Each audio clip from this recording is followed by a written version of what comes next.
from her previous statements where she focused on the suspect's mental health needs. Meanwhile, FBI Director Kash Patel confirming they've been investigating the murder from day one. Transportation Secretary Sean Duffy's department also looking into the matter. Public transportation has become an epidemic of violence, even threatening to withhold funding for cities who don't address crime and homelessness on public transportation. I don't think the American taxpayer wants to pay for the homelessness and criminal element that harm little 23-year-old girls like this who are going home from work. President Trump now requesting a list of states and local jurisdictions with cashless bail policies as the White House considers terminating federal funding to those areas. In Washington, I'm Kayla Gaskins. Right now, a manhunt underway after another shocking murder. An elderly couple killed, their house set on fire. New York City police are looking for 42-year-old Jamal McGriff, an ex-con who was on parole. Authorities identified him as the suspect they believe killed an elderly couple in their Queens home. 76-year-old Frank Olton was found tied up and stabbed to death. The body of his wife, 77-year-old Maureen, was found in the house, which had been set on fire. McGriff failed to register as a sex offender in November, which should have violated his parole. But he was still walking free. New U.S. military operations to prevent narco-terrorists from smuggling deadly drugs into the U.S.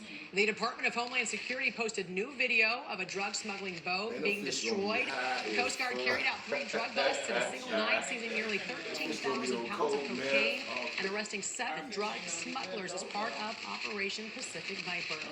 And this morning, ICE operations are ramping up in Chicago, where agents are targeting criminal illegal aliens. This was an arrest we witnessed of a 43-year-old illegal alien from Mexico that was convicted last year of forcibly sexually assaulting a child under the age of 13. We're going to go where the biggest problems are. The biggest problems are sexual assaults.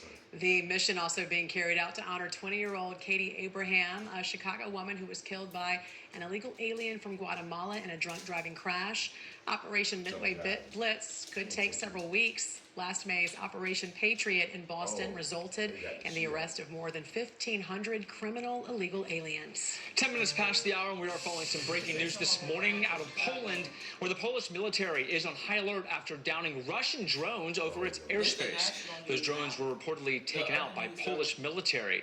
New images in our newsroom overnight shows the damage caused by one of those drones on a home right here. You can see the roof damage right there, and no one was hurt in that instance. That's some good news. More than 15 drones crossed into Polish airspace, causing the military to scramble and get some of the flights in and out of the country. Were actually grounded for a part of the time while everyone's figuring out what was going on. A spokesperson for the EU says early reports suggest the drone incursion was intentional.